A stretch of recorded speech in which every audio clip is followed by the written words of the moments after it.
Students, इससे पहले class में आपने 13 यूनिट कंप्लीट की थी। आज मैं आपको चैप्टर नंबर 7 लीनियर इक्वेशंस पढ़ाऊंगी, जिसकी एक्सरसाइज 7.1 हम कवर करेंगे। ठीक है, अपनी बुक में chapter number 7 linear equations open कर लीजिए। सबसे पहले मैं आपको बता दूँ लीनियर इक्वेशंस क्या होती हैं। वो इक्वेशंस जिसकी डिग्री 1 होती है। डिग्री मतलब इक्वेशन की हाईएस्ट पावर जो होती है वो 1 होती है। अगर हाईएस्ट पावर 1 है, इसका मतलब इक्वेशन की डिग्री क्या है, 1 है। जिनकी डिग्री 1 होती है वो इक्वेशंस क्या होती हैं, आपकी लीनियर इक्वेशंस होती हैं। अब देखिए क्वेश्चन नंबर फर्स्ट है, classify the following as linear equations and non linear equations. आपको क्लासीफाई करके बताना है इनमें से कौन कौन सी लीनियर इक्वेशंस है, कौन सी नॉन लीनियर इक्वेशंस है। तो ए वाला पार्ट देखेंगे, x + 1 = 2x - 3। इसकी सबसे x की पावर कुछ भी नहीं है, इसका मतलब x की पावर कितनी है, 1 है। इसका मतलब इसकी डिग्री क्या है, 1 है। जब इसकी डिग्री 1 है, इसका मतलब क्या है, लीनियर इक्वेशन है ये। अब इसका सी वाला पार्ट देखेंगे हम, 47 = 10a³ + 3a + 12। हाईएस्ट पावर कितनी है, 3। इसका मतलब डिग्री कितनी है, 3। अब इसकी डिग्री 3 है, इसका मतलब लीनियर इक्वेशन नहीं है। इसका मतलब क्या है, नॉन लीनियर इक्वेशन है। यानी 47 = 10a³ + 3a + 12 is a non linear equation. इस तरह से हम क्लासीफाई कर सकते हैं कि कौन कौन सी इक्वेशंस लीनियर इक्वेशंस हैं और कौन कौन सी इक्वेशन नॉन लीनियर इक्वेशन है। इसका ई वाला पार्ट है, x की पावर 4 - 1/15 = 2। इसमें डिग्री कितनी है, 4 है। इसका मतलब ये क्या है, नॉन लीनियर इक्वेशन है। ये वाला पार्ट आपको अपने आप करना है। स्टूडेंट्स, नेक्स्ट क्वेश्चन देखेंगे हम, question number 7। Check that given solution satisfy the following equation not. आपको सॉल्यूशन दे रखा है, यानी x की y की जो भी वैल्यू दे रखी है, तो आपको चेक करके ये बताना है क्या उसका सॉल्यूशन है वो इक्वेशन का, जो आपको इक्वेशन दे रखी है, या फिर सॉल्यूशन नहीं है। तो देखिए ए वाला पार्ट, 5x - 1 = 4 - 6x। x की वैल्यू कितनी दे रखी है, -4। यानी मुझे क्या पुट करना है, x की वैल्यू -4 पुट करके सॉल्व करना है।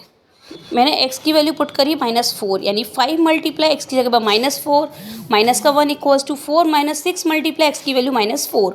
5 का मल्टीप्लाई -4 में कि -20, -1 = 4, माइनस प्लस 6 4 जा 24, -20 और -1 माइनस प्लस साइन माइनस का, यानी -21 = 4 + 24, यानी कितना आ गया, 28।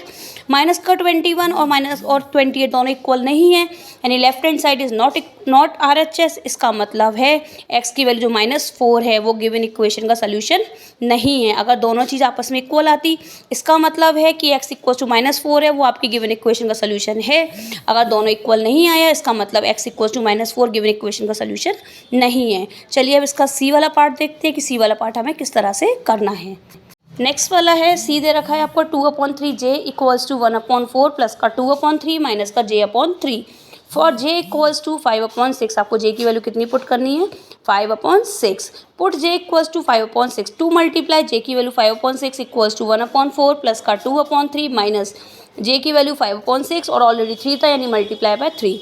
2 5 = 10, 3 6 = 18 = 1/4 + 2/3 - 5/18। 2 से कैंसिल आउट किया, कितना आ गया, 5/9। 4 3 और 18 का एलसीएम लेंगे 36। 4 के टेबल में 36 9 टाइम्स, 3 के टेबल में 36 12 टाइम, 12 का 2 में मल्टीप्लाई किया 24, 5 2 = 10, यानी कितना आ गया, ऐसे 10। यानी 5/9 = 24 में 9 प्लस किया 33 माइनस का 10/36, यानी 5/9 = 33 में 10 माइनस किया, कितना आ गया, 23/36, यानी 5/9 not equals to 23/36। Left hand side is not equal to right hand side. इसका मतलब जे की जो वैल्यू थी उस गिवन इक्वेशन का सोल्यूशन नहीं थी। फ्रेंड्स, इस तरह से आपको क्वेश्चन नंबर फर्स्ट का ए वाला पार्ट, सी वाला पार्ट और ई वाला पार्ट, और क्वेश्चन नंबर सेकंड का ए वाला और सी वाला पार्ट अपने मैथ्स अलजेब्रा के रजिस्टर में कंप्लीट करना है। Thank you so much class. I think आप लोगों को वीडियो समझ में आ गई होगी।